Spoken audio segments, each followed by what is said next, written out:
आज इस कमेटी की अध्यक्षता कर रहे हमारे जिले के जिला अध्यक्ष भाई नसीम साहब और हम सबके वरिष्ठ नेता भाई बाबा सफी साहब हमारे साथ,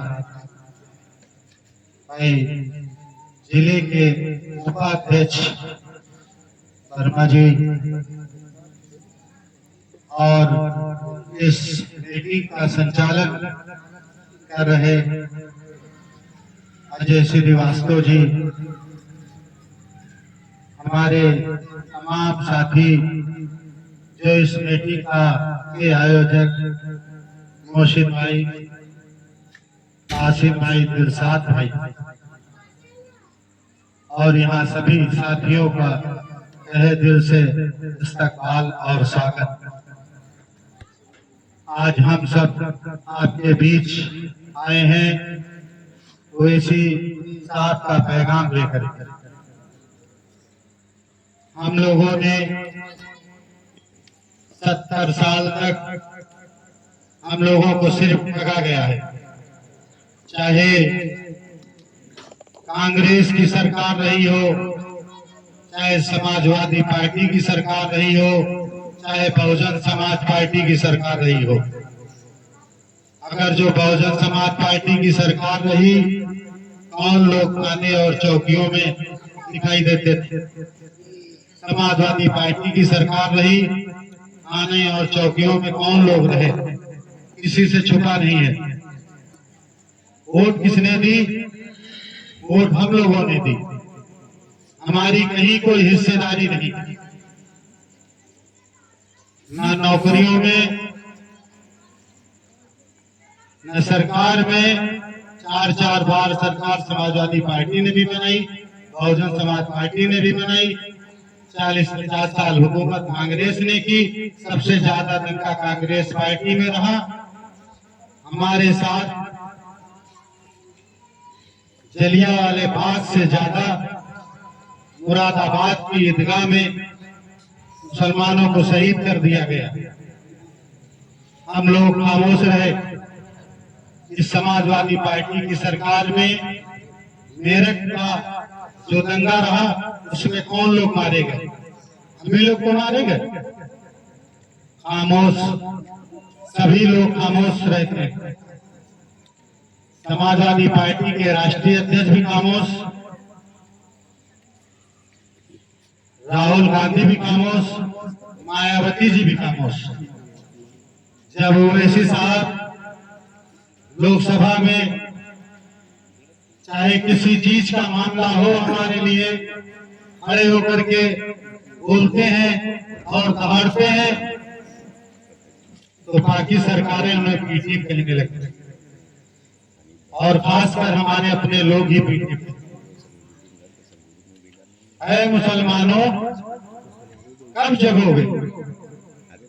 कितनी मस्जिदों को शहीद करोगे? सरकार में 100 से ज्यादा मस्जिदों को शहीद कर दिया गया है, इतनी दरगाहों को शहीद कर दिया गया है। आखिर कब तक खामोश रहोगे? तुम लड़ नहीं सकते हो, बोल तो सकते हो, वोट तो दे सकते हो, तारीफ करते हो ओवैसी साहब की। जब वोट का नंबर आता है तो अखिलेश भैया को वोट देने लगते हो। अखिलेश भैया से कब पीछा छूटेगा?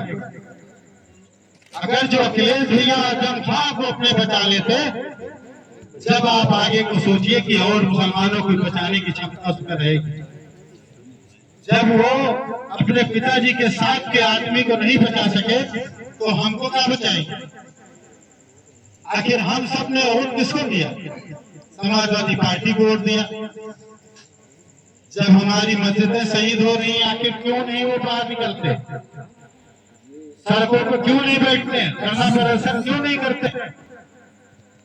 जब उनसे सवाल पूछा जाता है तो कहते हैं कि ये MIM वाले जो है वो जो सवाल करते हैं वो समाजवादी पार्टी से सवाल करते हैं। जब हमने वोट आपको दिया है, सब सवाल किससे करेंगे? वोट हमने कांग्रेस को दिया है, कांग्रेस से सवाल होगा।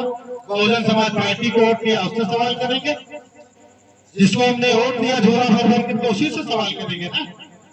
सवाल हम भारतीय जनता पार्टी से नहीं करेंगे। भारतीय जनता पार्टी को कोई एक भी मुसलमान वोट देता नहीं है। हम लोग कभी भी वोट हम लोगों ने दी कभी भारतीय जनता पार्टी को?